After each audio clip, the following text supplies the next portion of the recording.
bilmirəm səni.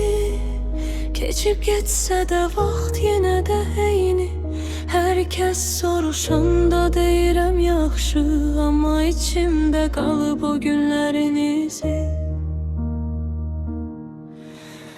Adın gəlir küləklə bəzən, küçədən keçəndə xatırlayıram. Gözləmirdim, birdən çıxdın qarşıma. İndi hər addımda səni axtarıram. Gülüşün qalıb qulağımda, sözlərin qalıb yadımda.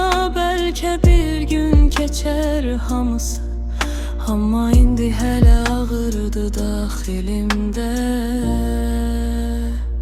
Unuda bilmirəm səni.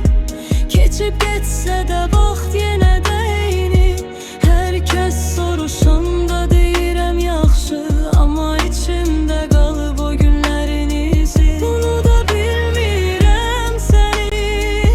Keçib getsə də vaxt yenə də eyni. Hər kəs soruşanda deyirəm yaxşı, amma içimdə qalıb o günlərin izi. Deyirlər zaman hər şeyi sağaldır, amma sən gedəndən çox şey dəyişdi.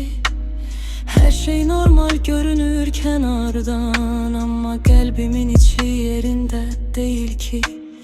Nə günah axtarıram kimsədə, sadəcə yadda qalan bir iz kimi. Bəzən düşünürəm bəlkə bir gün yenə də rastlaşarıq, bilmirəm.